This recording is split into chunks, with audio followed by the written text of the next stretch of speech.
The Agabe is an 8 plus race. That means it don't have any plastic thingies, and no text either.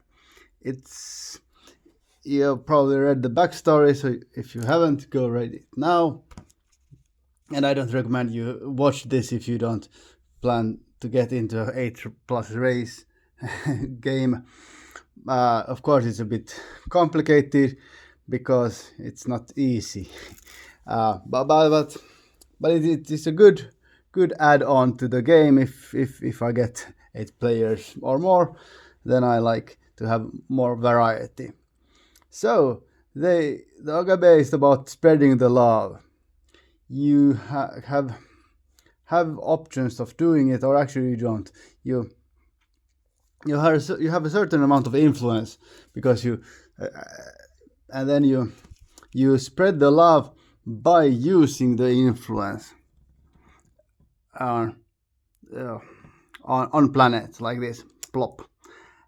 And then your goal, of course, which you need to know, is get love on all planets in the galaxy. That's the basics. But of course, there is much to do with other races because the love affects other people. And of course, you don't have a whole planet, so you start by just like, because you can teleport. You're an energy being. You can be anywhere on the galaxy, so you put your love on the planets where you feel there is most need of them. Okay.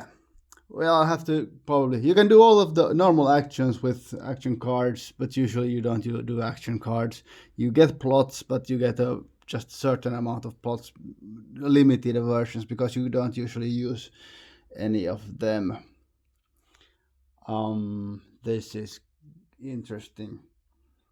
I'll do the actions first. You can, with one influence, you can convert one pirate cube into a trade coin. With one influence, you can hire away your peace ambassadors. They are these guys. The peace ambassadors teleport to the first battle in the Empire that she is hired to. She acts as a ceasefire card, so no combat happens when she is there. And she gives +1 love per turn if not used on the field. But she cannot protect against betrayer attacks. So betrayer attack is when you have an alliance with a race, and then they attack you without first giving away the alliance card. With 2 influences, you can influence the planet. I showed you that already. By placing a love on it, the planet gets 1 influence, because when you influence them, they start behaving better, and that means they start thinking better, and then that means that they have more thinking capacity, so it gives them +1 influence. Bonus: you get 2 trade goods per influence planet, and if it's not blockaded. You lose the bonus when the planet gets occupied. So the other races can take and will take your loved planets. The love will stay there, but you do not get the trade goods anymore. And then second action +2 with 2 influences and 5 trade goods, you can influence 1 independent planet.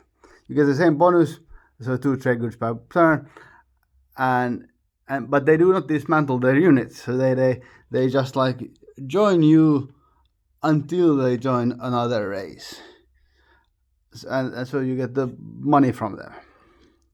You can with 6 influence, you can cure the gray fire from Yin if they're in the game. So you start with 12 influences. I should have started from this one, and you can't get more because you are what you are, and people can't. Normal people cannot help you in your quest.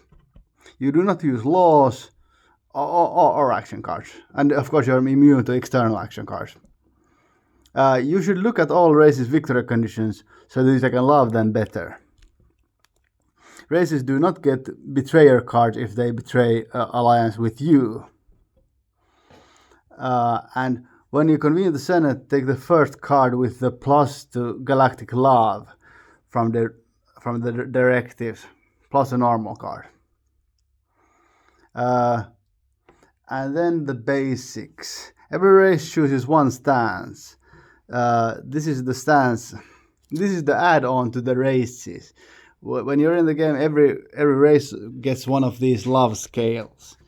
So they have to choose one of the stances, and the bonuses apply according to them. They can change it every turn if they feel chaotic.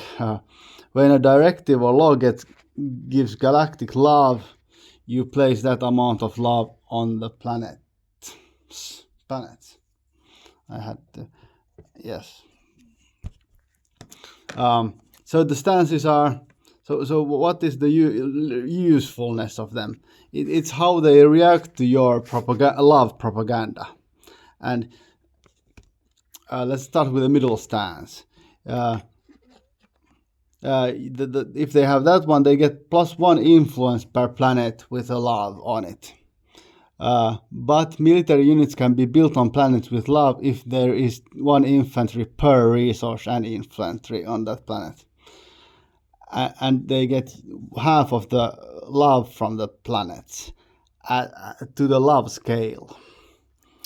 If they resist the love, then the units can be built normally on planets. They don't have to have the infantry there. But the love scale does not grow. And the Agabe's spreading of the love onto their planets cost 2 times the influence amount. And then they can endorse the love.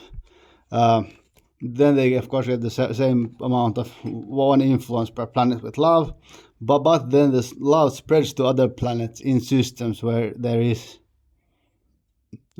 love.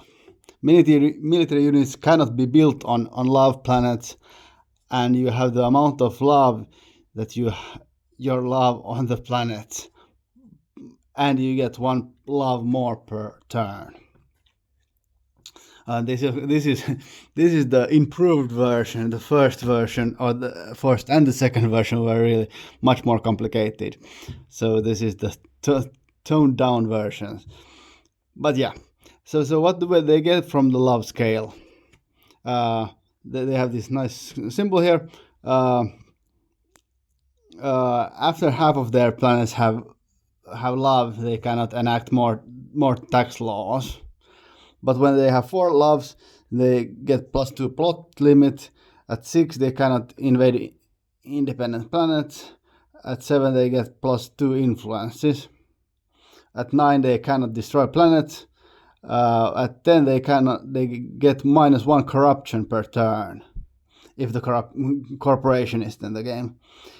At 11, they get +2 base commodities.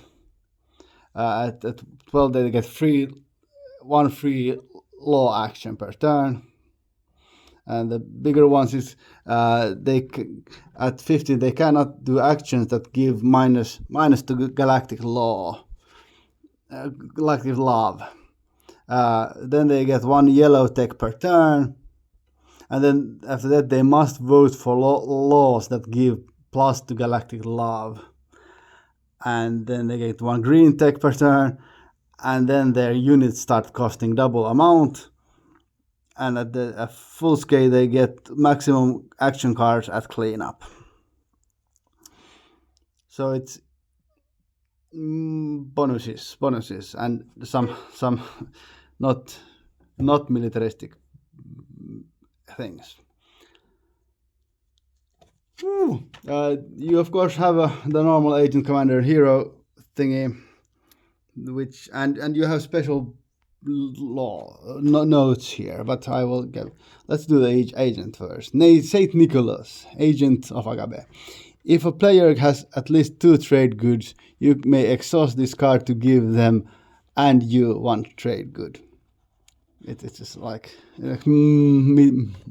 physical love. The commander gets unlocked when you have influenced 6 planets, and then you get 1 permanent trade route per turn. So you of course have you can have permanent trade routes from all planets that you have a love on that is not occupied by another race. In the beginning it's many, but they decrease, and then at a certain point there will be just the independent planets that you have bought, and then they will also run out. But then again, you don't need much money after that, probably. The hero is always unlocked, and it has the ability to it has only the effect on a necrovirus. So if you don't, so by fusing yourself with the necrovirus mind net, you can heal them and make them the LYZ1X mind net, and you lose 1 influence from this one because you sacrificed the hero. Of course, you don't have any mechs, but you have this healing space time. If there happens to be the tier event in the game, you can heal that one with 18 influences. No battle stations, of course, for you. You have 2 support of the throne cards because you can support many things, and you can have 2 plot alliances, and you have a political support. Those are acceptable. They are all useful because they give away the commander ability. There are race effects here. The races get if